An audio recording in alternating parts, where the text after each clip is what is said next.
Hey guys, this is the Dark Passenger, just here to do part 2 of my thoughts on the Fast and Furious franchise. All that's left to talk about now is 7 and 8. The fate of the Furious is 8. So yeah, starting with 7, it came out in 2015. It was directed by James Wan, and once again, Paul Walker and Vin Diesel are back. And so is Jordana Brewster as Mia, of course. And Michelle Rodriguez comes back as Letty. She actually came back in 6, but she had amnesia.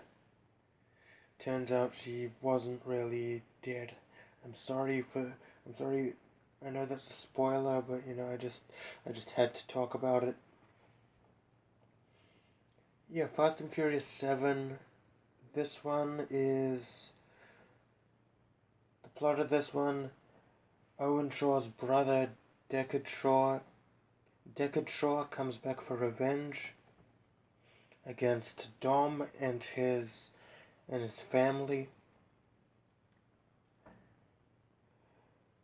So yeah, that's pretty much what it's about.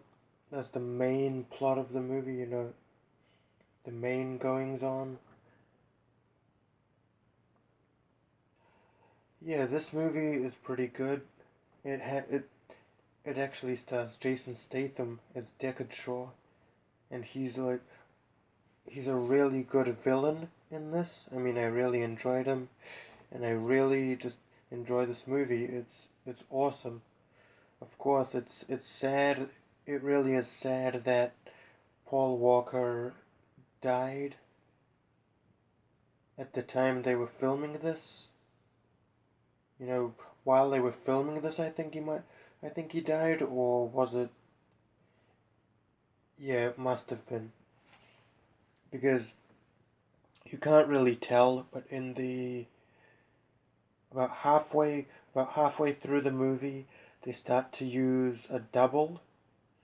I think it was his brother that they used. Yeah, they used his brother Cody for to be able to film the rest of the movie after he died. I think they used a bit of CGI from what I heard as well. But it's really sad that Paul Walker is gone. May he rest in peace. May he rest in peace. He was a great actor. He was great in the series. I also really enjoyed him in another movie called Joyride. It's like a thriller movie, Joyride. I'll probably talk about that at some other time, sometime soon. So yeah, if you haven't seen Fast and Furious 7, I highly recommend that you check it out. It's actually also James Wan's second non horror movie. Second movie he's done that's not horror, because he's mainly a horror director.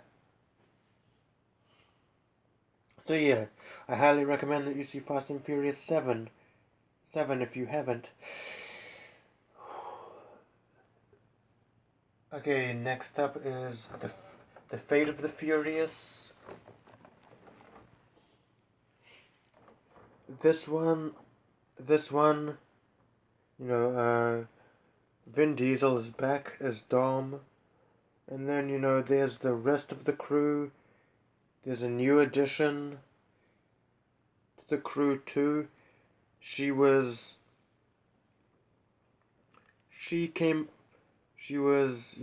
introduced in the 7th one.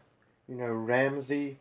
She's a hacker, and then there's Tej as well. He's also also a hacker. And Roman comes back in this. You know, Tyrese Gibson's character. You know, so pretty much all, well, most of them, except for Brian and Mia. You know, Mia's gone in this one because Brian's gone. You know, they kind of wrote them off. Well, that's obviously because Paul Walker died. In this one, you know, also Luke Hobbs comes back. You know, Dwayne Johnson as Luke Hobbs, and he's also in the previous one. Also in Fast and Furious 7. Basically, in this one, Dom is forced to turn against his family by a cyber terrorist by the name of Cypher, and Cypher is played by Charlize Theron. She's pretty good in this as the villain, and Jason Statham comes back as Deckard Shaw. Only this time, he's on their side. Yeah, he's on their side this time. He helps them track down Dom and Cypher. Yeah, this is a pretty good movie.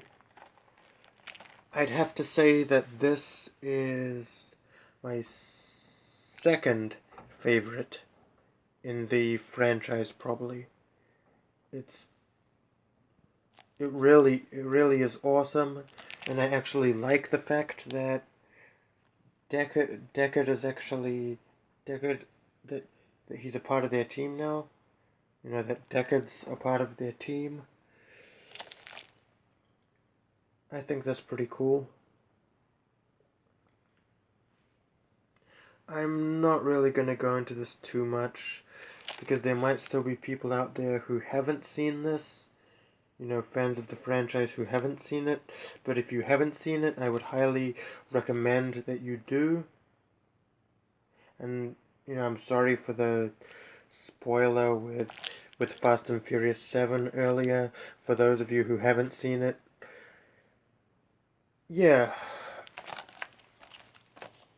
You know, in general, I'm a fan of all these movies, and I would recommend that you check them out if you haven't yet.